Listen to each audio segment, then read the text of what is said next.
करीम बख्तियार आपके बीच लाइव हैं as usual. जो 5 बजे हम लाइव होते हैं लिली हेल्थ केयर से, और आज हम बात करेंगे बहुत ही कॉमन प्रॉब्लम के बारे में, जिसके बारे में मतलब जो पॉपुलेशन में ऑलमोस्ट 1% पॉपुलेशन को इफेक्ट करता है और हम अनअवेयर होते हैं इन चीजों के लिए।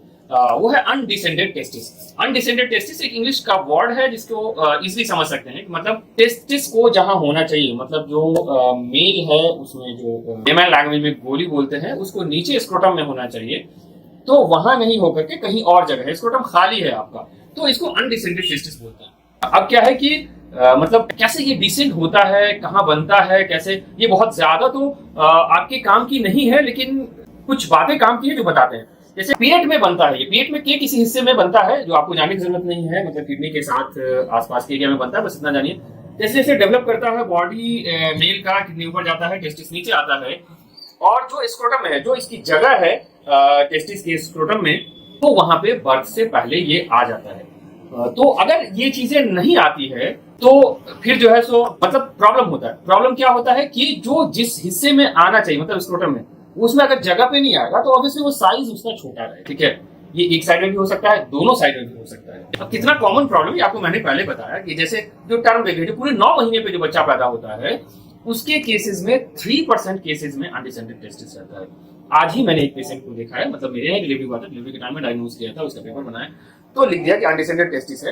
अब हम वेट कर रहे हैं कि उसका कब टाइम प्रोटोकॉल पूरा हो, कि उसको हम ऑपरेटिव में जाए, कंजर्वेटिव में जाए, वो सारी चीजें आपको धीरे धीरे बताएंगे। जो प्री टर्म बेबी है, जिसको टाइम से पहले बच्चा हो गया है, ठीक है, उस केस में 30% केसेस में जो अनडिसेंडेड टेस्टिस रहता है। अब बताइए कि 1/3 बच्चा जो प्री मैच्योर पैदा होता है, टाइम से पहले, मतलब 9 महीने से पहले पैदा होता है, उसके टेस्टिस में स्क्रोटम जो है, स्क्रोटम में टेस्टिस जो है 1/3 बच्चे में नहीं होता, मतलब 3 में 1 बच्चे में। अब ये हम वेट करते हैं इसके डिसेंड होने का, मतलब नीचे आता है ये टेस्टिस दोनों इनवाल एरिया में, जैसे आप देख सकेंगे यहाँ पे ये पेट में बनता है, ये दोनों साइड से नीचे की तरफ आता है पेट में, फिर नीचे स्क्रोटम में जाके जमा होता है। तो अब देखिए कि ये अगर पूरा मैच्योर हो गया हमारे मतलब 3 महीने की एज में, ये धीरे धीरे डिसेंड करता रहता है, और 3 महीने की एज तक ऑलमोस्ट ये डिसेंड कर जाता है जितना इसको डिसेंड करना चाहिए। बुक में कहता है कि 1 ईयर की एज में ऑलमोस्ट 1% बच्चे ही ऐसे बच जाते हैं जिसमें अनडिसेंडेड टेस्टिस रह जाता है, अदरवाइज डिसेंड कर जाता है। तो आपको सर्जिकल प्रॉब्लम की बात बता रहे हैं, ये सर्जिकल प्रॉब्लम है और ये कोई एक्यूट प्रॉब्लम नहीं है। तो आपको 1% केसेस में हमको सर्जरी करने की जरूरत पड़ती है, क्योंकि सर्जरी का टाइम जो है वो 6 महीने से 1 साल के बीच का रहता है। ये टाइम बहुत इंपॉर्टेंट है। हमारे पास बहुत सारे बच्चे आते हैं 5 साल की उम्र में, डॉक्टर साहब बच्चे में देखे थे तो बोले थे कि करा लीजिएगा ऑपरेशन, तो हम भूल गए सर, हमको याद आया कि 5 साल का बच्चा हो गया। एक तो बच्चे 12 साल के बच्चे आए मेरे, आप इमेजिन कर सकते हैं, जिसको 12 महीने में कराना चाहिए सर्जरी को, वो 12 साल का वो बच्चा आया। आप बताएंगे कि इसमें प्रॉब्लम क्या होता है, क्यों मतलब इस एज में करा लेना चाहिए, या क्या इशू ऐसा होता है जिसकी वजह से हमको सर्जरी करानी चाहिए। अब हमको क्या दिखता है, जैसे अब मतलब क्या दिखेगा हमको, तो दोनों साइड का जो स्क्रोटम होता है, जहाँ पे टेस्टिस होता है, तो उसमें जो है सो दोनों खाली रहेगा, डब्बा खाली रहेगा, खाली मतलब उसमें टेस्टिस नहीं है, तो उसको देखने की जरूरत है।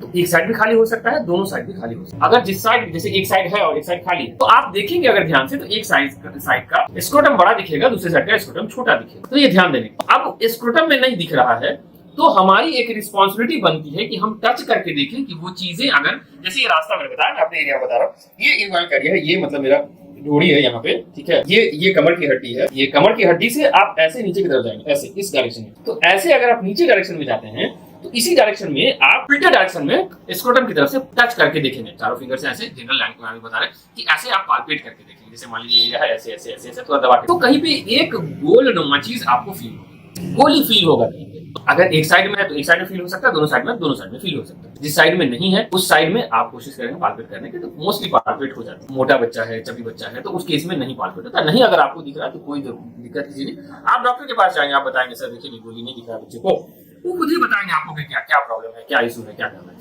अब यानी तो दूसरी चीज हो सकती है कि इन्वॉल्व कैनाल में स्वेलिंग हो सकता है। तो कैनाल जो बताया आपको, वो रास्ता ऐसे जो नीचे की तरफ जाता है दोनों साइड हड्डी से, तो वो नीचे में स्वेलिंग दिख सकता है। तो अब स्वेलिंग दिखेगा तो या तो वो टेस्टिस हो सकता है, या 100% केसेस में अनडिसेंडेड टेस्टिस के साथ हर्निया एसोसिएटेड, या तो वो हर्निया। तो बहुत बार पेशेंट हर्निया को लेकर पूछते हैं, सर देखिए ना, जो यहाँ पर है ना कमर के नीचे जो है फूल जाता है, बच्चा जो देखता है ना, मतलब रोता है या चिल्लाता है या दौड़ता है, तो वो फूल जाता है। तो अब आपको जो है सो उस पे आप स्क्रोटम को पालपेट करेंगे तो स्क्रोटम एम्प्टी दिखेगा। तो ये एक चीज है जो आपको गाइड करेगा कि हाँ ये अनडिसेंडेड टेस्टिस है। अब क्या है कि मैंने आपको बताया कि वो फूला हुआ जो स्ट्रक्चर है वो कभी कभी हर्निया हो सकता है। तो हर्निया के साथ एसोसिएशन 100% है, और अगर आप स्क्रोटम को पाल्पेट कर रहे हैं तो आपको यूरेथ्रा भी देखना, यूरेथ्रल ओपनिंग सही जगह पे नहीं है। हाइपोस्पीडियास के साथ भी एसोसिएशन होता है इसका, तो फिर हाइपोस्पीडियास की सर्जरी अलग होती है, अनडिसेंडेड टेस्टिस की सर्जरी अलग होती है, दोनों की अलग अलग। अब हम डायग्नोसिस कैसे करेंगे? ये डायग्नोसिस आपके बात की चीज नहीं है, ये डॉक्टर्स की चीज है। अल्ट्रासाउंड करा के देखते हैं, अल्ट्रासाउंड नहीं पता चलता है कि लैप्रोस्कोपी करते हैं, डिफरेंट चीजें हैं। कुछ जैसे एमआरआई कराते हैं, वो अलग अलग चीजें हैं कि क्या कैसे होता है, वो अलग चीज। अब ट्रीटमेंट क्या है, ट्रीटमेंट प्रोटोकॉल पे बात करेंगे। Treatment is always surgical for undescended testis, always surgical. हमारे पास एक बच्चा आया था 5 साल की उम्र में, आपको बताएंगे। मैंने अल्ट्रासाउंड लिखा, वहां दिया कि बायलैटरल अनडिसेंडेड टेस्टिस है। गार्जियन थे, पेरेंट्स थे, बहुत ज्यादा पढ़े लिखे नहीं थे, और मेडिकल टर्म में कहें तो मेडिकल नॉलेज के लिए वो बहुत जानकार नहीं थे। तो अच्छे से अल्ट्रासाउंड करेगा, वहां दिया दोनों साइड में अनडिसेंडेड टेस्टिस है। मैंने फिर लिख के दिया कि आप उसका साइज बताइए, कंसिस्टेंसी बताइए, कलर बताइए, वॉस्कुलरिटी बताइए, ये सारी चीजें लिख के दिया। फिर उधर से हमको लौट के फिर अल्ट्रासाउंड में फिर वापस मिला कि बायलैटरल अनडिसेंडेड टेस्टिस है, नहीं दिख रहा है, और आपको जो है सो एपिडेमिस भी नहीं दिख। फिर मैंने कहा कि नहीं, और अच्छी जगह से आपको कराने की जरूरत है, नहीं तो फिर एमआरआई में जाएंगे तो दिक्कत। क्योंकि इसलिए हम ये कर रहे थे क्योंकि हमको एक टेस्टिस पाल्पेट हो रहा था और अल्ट्रासाउंड में दोनों टेस्टिस एब्सेंट दिखा रहे थे। तो अब बात करते हैं कि क्या क्या फिजिकल एग्जामिनेशन में आपको मिल गया, दो चीजें पाल्पेट कर पा रहे हैं या नहीं कर पा रहे हैं। तो कर पा रहे हैं तो उसकी सर्जरी होगी, ऑर्टोपेक्सी बोलते हैं। नहीं पाल्पेट कर पा रहे हैं तो आप एमआरआई के थ्रू जा सकते हैं कि कहाँ पे है, नहीं तो बेस्ट है कि लैप्रोस्कोपी से देख लेंगे कहाँ है। लैप्रोस्कोपी में अगर दिख गया कि एब्डोमेन के अंदर में टेस्टिस है, तो टेस्टिस कैसा है, अगर हेल्दी है तो उसका ऑर्टोपेक्सी कर देते हैं, मतलब स्क्रोटम में लाके उसको जो है फिक्स कर देते हैं। और अगर एट्रोफिक है, अगर छोटा हो गया है तो उसकी सर्जरी। अगर टेस्टिस नहीं है तो उसमें एक वास्ट डिफरेंस होता है जो स्पर्म को हमारे वहां से लेकर के प्रोस्टेट, सेमिनल वेसिकल या यूरेथ्रा तक ले जाता है, इन चीजों तक ले जाता है, उसको वास्ट डिफरेंस बोलते हैं। तो वास्ट डिफरेंस को खोजते हैं। अगर वास्ट डिफरेंस है, इसका मतलब कहीं ना कहीं टेस्टिस है, या तो एट्रोफिक है या छोटा है, वास्ट डिफरेंस है मतलब टेस्टिस है। वास्ट डिफरेंस नहीं है और वेसल्स नहीं है, इसका मतलब टेस्टिस नहीं है, फिर आपको बहुत ज्यादा खोजने की जरूरत है। आपको मैंने पहले बताया था कि ये जब सर्जरी, याद रखिएगा, 6 महीने से 12 महीने तक का है, इससे ज्यादा एक्सटेंड नहीं होना चाहिए, नहीं तो आपके बच्चे को बहुत सारी प्रॉब्लम हो सकती है।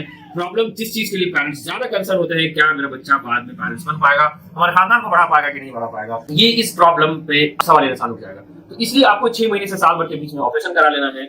ज्यादा दिन जितने अंदर तक मतलब रहेगा, मतलब स्क्रोटम में नहीं रहेगा टेस्टिस, तो उसमें कैंसर का चांसेस ज्यादा रहेगा। टॉर्सन टेस्टिस बोलते हैं, जिसमें टेस्टिस खराब हो जाएगा, एट्रोफी हो सकता है, खत्म हो जाएगा टेस्टिस, पे तो बात ही खत्म हो जाती है कि आगे जनरेशन चलेगा। टेक होम मैसेज आपके लिए क्या है, ये बहुत इंपॉर्टेंट चीज है कि आपका जब भी बच्चा पैदा होता है, एज ए क्लिनिशियन आपको एक्सटर्नल ओपनिंग देखना है, जैसे यूरेथ्रल ओपनिंग देखना है, एनल ओपनिंग देखना है, स्क्रोटम देखना है, ये सारी चीज देखनी है। इस एरिया में पेरिनेल एरिया की बात कर रहे हैं। एज ए पेरेंट जो है आपको भी चेक करना है, पखाना का रास्ता है कि नहीं, पेशाब का रास्ता है कि नहीं, या सही जगह पे है कि नहीं है। और अगर पेशाब का रास्ता है तो टेस्टिस दोनों की गोली छू के देखिएगा, आपको बात होगा। बूढ़ी औरतें पहले छू के देखती थी, पता नहीं आजकल लोग बच्चे को खिलाने में इतने बिजी हो जाते हैं कि उन एरिया को टच करके नहीं देखते हैं। आपको फील करके देखना है कि दोनों एरिया में है कि नहीं। तो और कोई भी क्वेश्चन होगा आपके लिए, बस ये पब्लिक अवेयरनेस के लिए चीजें हैं, इसे बहुत ज्यादा डिटेल में नहीं जाते हैं, मेडिकल साइंस की चीजें नहीं बताते हैं। आपके लिए मैसेज है कि जब भी अनडिसेंडेड टेस्टिस आपको मिले तो आपको ऑपरेट कराना है, अपने बच्चे को, अपने रिश्तेदार को, जो भी है, और ये अर्ली एज आपको याद। तो thank you for watching me on live.